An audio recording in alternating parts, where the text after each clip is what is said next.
Halo semuanya, selamat datang kembali di saluran YouTube saya. Hari ini saya ingin membahas sesuatu yang mungkin sedikit kontroversial, yaitu keinginan saya untuk hidup abadi melalui warisan ide-ide saya.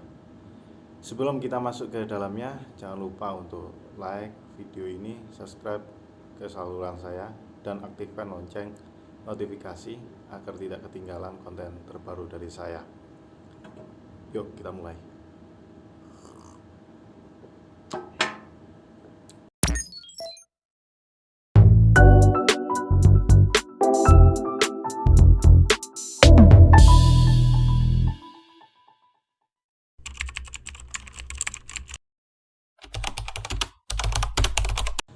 Saya percaya bahwa kehidupan kita tidak harus diukur oleh lamanya waktu tubuh organik kita hidup, tetapi oleh warisan ide-ide kita yang kita tinggalkan seperti orang-orang besar dulu, kayak seperti Pak Karno, Tan Malaka, Bung Hatta, Kiai Hasyim Asy'ari, dan Kiai Haji Ahmad Dahlan, dan orang-orang besar lainnya yang sudah meninggalkan kita.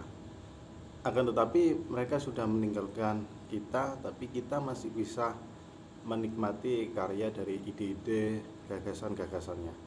Saya teringat kembali ke masa kecil saya, yaitu dimana saya sangat menyukai anime One Piece. Dan sampai sekarang saya tetap masih mengikuti anime tersebut. Saya masih jelas ingat momen ketika Dr.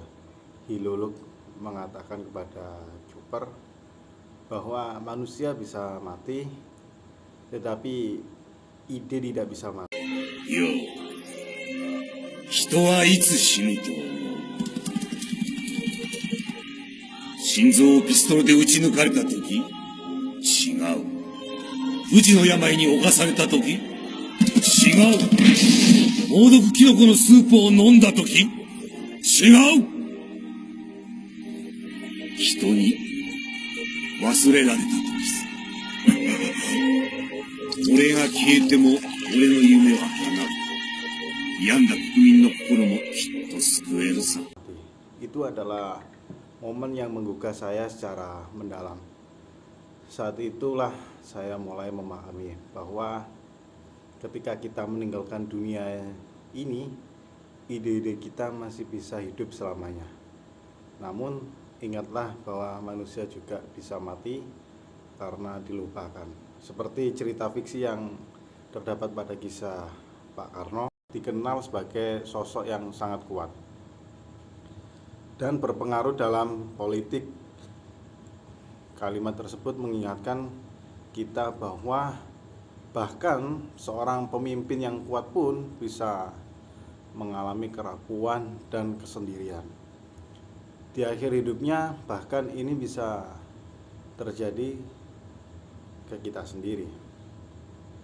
Ini mengajarkan kepada kita pentingnya memahami sisi manusiawi dari setiap individu, termasuk para pemimpin kita. Kemudian teman-teman, yang kedua yaitu pentingnya hubungan sosial. Kalimat tersebut menunjukkan bahwa kesepian bisa menjadi kenyataan yang sulit bagi siapapun, bahkan bagi orang yang dikenal memiliki pengaruh besar.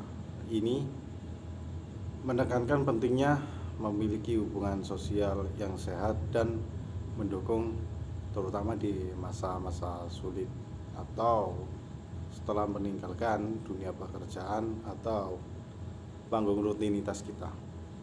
Kemudian teman-teman, yang ketiga yaitu refleksi atas perjalanan hidup.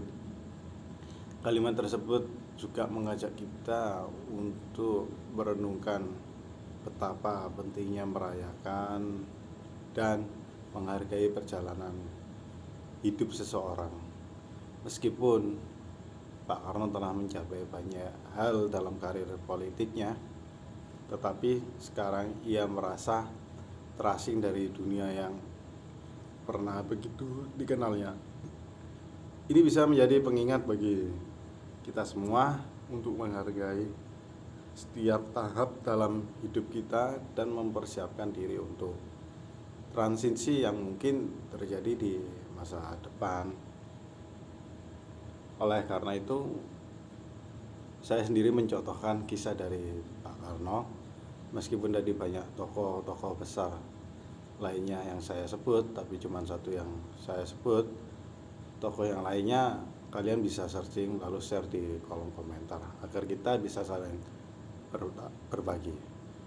Tentu ini memberikan arah positif setelah merenungkan kisah dari Pak Karno, menekankan pentingnya terus berjuang untuk ide-ide dan nilai-nilai yang kita yakini. Hal ini mengingatkan bahwa kita, meskipun seseorang bisa mengalami kesulitan dan kesepian, tetapi kita masih memiliki untuk meninggalkan legacy yang berharga bagi generasi yang mendatang. Teman-teman, saya juga memiliki impian lain yang saya anggap sama pentingnya, yaitu ingin anak-anak saya merasa bangga memiliki saya sebagai orang tua, yaitu Bapak. Ini bukanlah tentang menciptakan kekayaan atau material, mengumpulkan prestasi dunia, tetapi tentang memberikan contoh yang baik dan menjadi teladan yang baik bagi mereka. Saya ingin mereka melihat dedikasi dan komitmen saya itu terhadap nilai-nilai yang saya anut dan merasa terinspirasi untuk mengikuti jejak yang sama. Karena pada akhirnya kebanggaan sejati bukanlah tentang hal-hal duniawi, tetapi tentang hubungan kita yang kita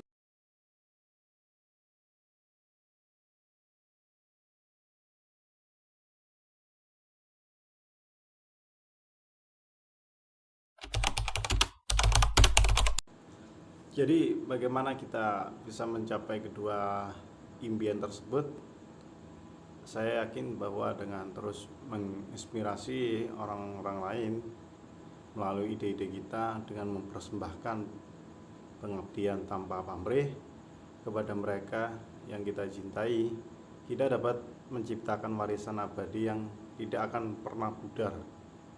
Mari kita terus berjuang untuk menghidupkan ide-ide kita dan membangun kebanggaan bagi generasi yang akan mendatang, teman-teman. Terima kasih teman-teman telah menyaksikan video ini dan menunjukkan dukungan Anda dengan like, subscribe, dan komentar. Ingatlah bahwa warisan ide-ide dan kebanggaan yang kita bangun bisa hidup selamanya. Jadi mari kita terus berjuang untuk menciptakan dampak positif dalam hidup kita sendiri dan bagi orang-orang sekitar kita. Sampai jumpa di konten berikutnya. See ya.